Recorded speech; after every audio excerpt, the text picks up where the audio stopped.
April 1st, April Fool's Day. This is ICAC Unpacked. I'm Norman Michaelation. I want to cover something that is put out by the Prison Policy Initiative.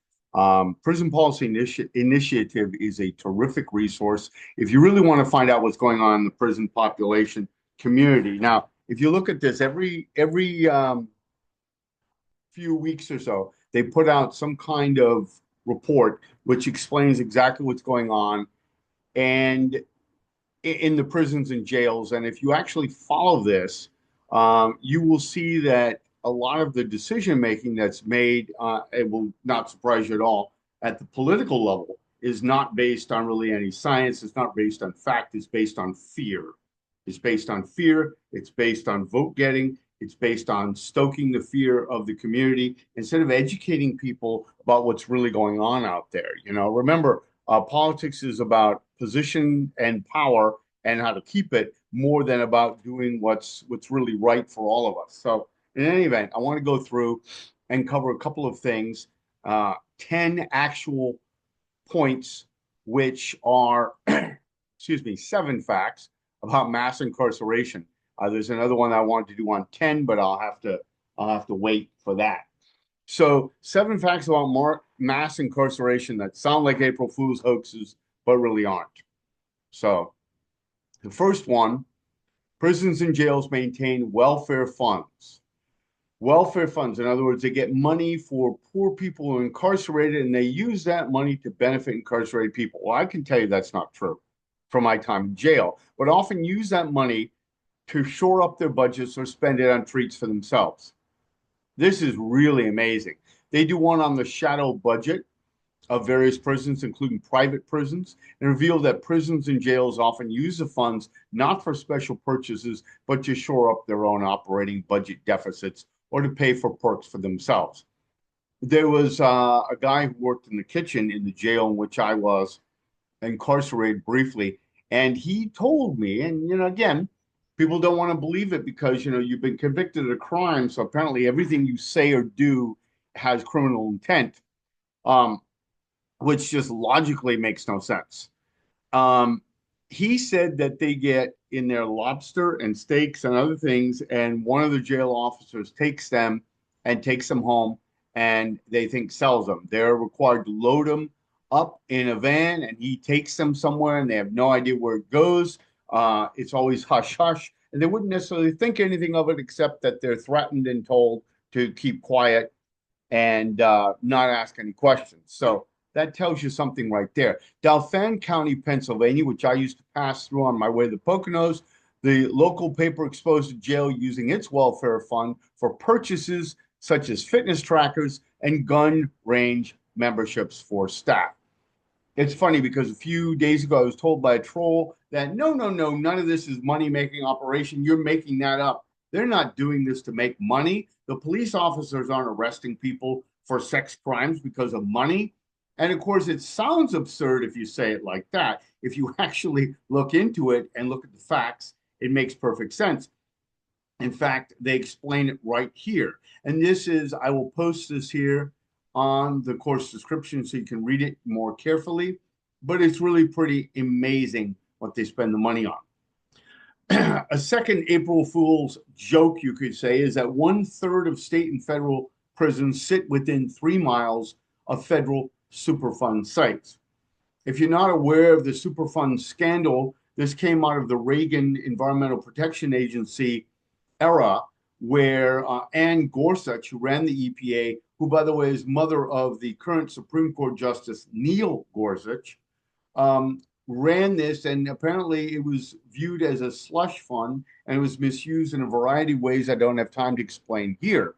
But basically, many prisons are located near toxic wastelands so that poisons are leached into the water system, into the sewer system, into the air, and they find their way through the ventilation system into prisons. And when you are trapped in an environment like this is why during COVID, they were very, very careful not to have COVID in. And many of these facilities were locked down. Many of the various prisoners were locked into their jail cells for a very long time because they were aware that once you get something in there, it's devastating.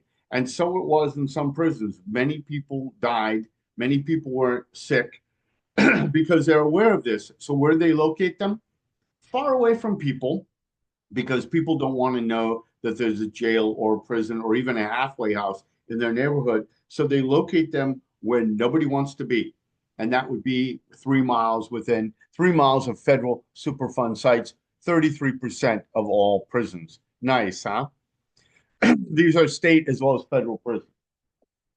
The average yearly income of someone in jail pre-trial is less than 20,000. You recall that about 25% of people who are actually in jails and prisons are there, or jails, excuse me, are there because they cannot pay the fine, whether it's child support, whether it's a $500 fine, $1,000 fine, $5,000 fine, whatever it is, excuse me, they cannot pay, nor can they pay the amount that would allow them to get bail.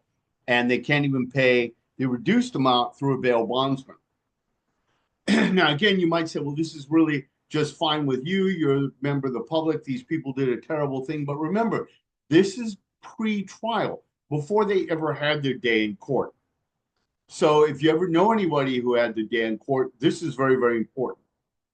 Uh, Fourth one here is felony convictions may not disqualify from someone from being president, but still block you from jobs like bartending, car sales, and pest control.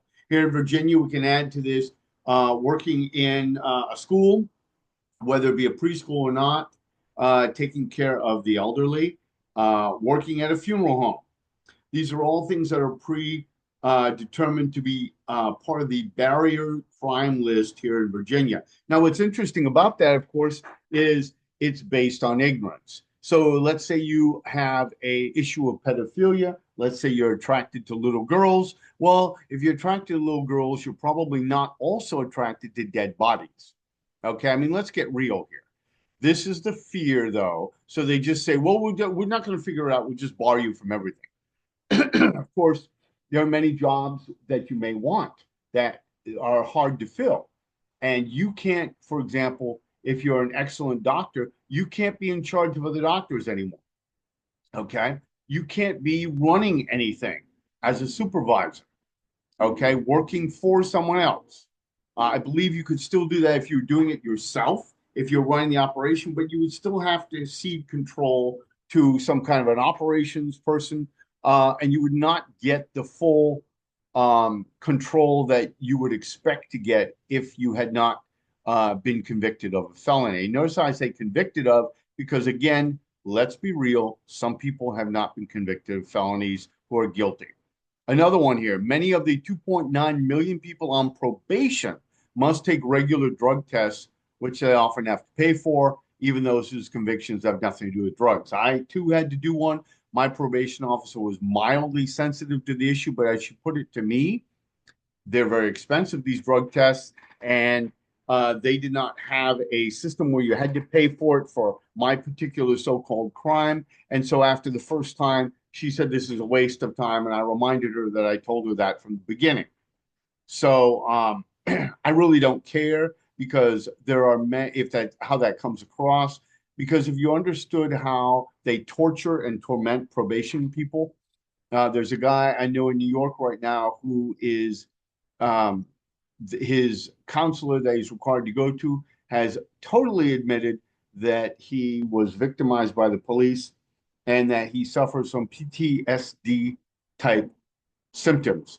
And what is the what should be done about that? Well, he should go to counseling for depression because the depression, even though it's caused by them and continues to be exacerbated by the fact that he has to come up with money to pay for these stupid treatments that do nothing, that exacerbates the depression.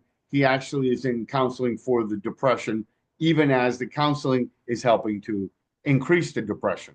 Try to figure that one out. Another one, number 6, I think we're up to. Several state prison systems slap financial sanctions on people who attempt suicide or harm themselves.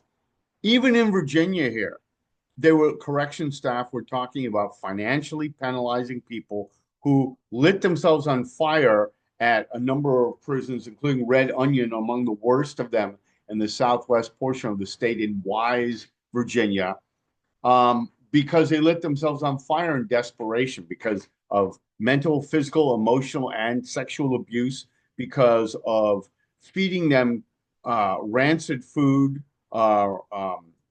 food infested with rat droppings, food infested with bugs. And of course, the corrections staff was trying to figure out a way to punish them for that. Okay. Fortunately, we brought a number of resources to bear on that through a number of groups that were just outraged that this was going on. Nearly half of all Americans have an immediate family member who has been incarcerated, nearly 1 in 2. I read somewhere, I think right here, too, at Prison Policy Initiative, 1 in 3 have felonies. So for all of you out there who are, wagging your finger and talking about how bad these people are, particularly if they committed a sex offense, just remember, lots of people are in this category. Lots of them. I have a relative who likes to wag his finger at me and talks a lot of smack. He'll never do it to my face, of course. Saw him at a recent family function, a cousin of mine. Well, he was convicted of a drunk driving charge, which prevented him from becoming a full-fledged attorney. And of course, that's just fine. He doesn't know that. I know that, of course, but that's just fine. As far as I'm concerned, everybody's entitled to make a mistake. But what about people who didn't even make the mistake and still have to suffer? What about the people who did make the mistake and really have to suffer? For how long are you supposed to suffer? That's supposed to be an Eighth Amendment violation, but we have used the Eighth Amendment to wipe our behinds just as much as we have the Fourth Amendment and the 14th Amendment. It has been the joke of the courts, used only when they want to make some big deal about something. So you can see the numbers are really amazing here. The collateral consequences of their sentence, even after they end, they're barred in voting and discriminated through housing and in educational opportunities that cannot be on the campuses of a lot of places where they're simply not allowed. And there's no recourse, as there is in Virginia, to possibly appeal that. It's up to the individual school doing a so-called risk assessment. And basically, it's who you talk to and whether they say yes or no. Discrimination in employment and other restrictions. In Virginia, for example, you cannot get an 8-year renewal on your driver's license. You can only get a 5-year renewal. What exactly is the benefit of that? Where do you actually get an improvement on that? And finally, there's one issue I want to leave you with, which is something that is a fact, but should not be a fact. That the myth, the real myth, not these 7, fake myths. The real myth is that when people who have been, let me try that again, people who have been convicted of a sex offense who are remaining in prison and have been adjudged to be violent are not. There's not much evidence of that. The stories that get all the press, of course, are the exceptions. But when people hear the exceptions all the time and they never hear the rule, they don't have anything to compare it to. So in other words, if they said as a disclaimer each time, well, this is one out of 700 are in this category of violence that are released and they commit more violence. Okay, we never hear those types of statistics, so we never know exactly what to expect. Sorry, I'm rushing this one. I've got to get to a meeting. This is ICAC Unpacked for the first day of April 2025, April Fool's Day, with the 7 myths of incarceration. And one thing which people think is a myth, namely that people are violent, and that's why they need to be kept in prison, when in fact there's no evidence that this is exactly the case, that their crime would be repeated out there. It's pretty amazing. Look at Prison Policy Institute, read up on their stuff. They do a great job. Mass incarceration, the whole pie comes out, I think, quarterly. It's worth a read. This is Norman Michael Asian for ICAC Unpacked. Have a nice day.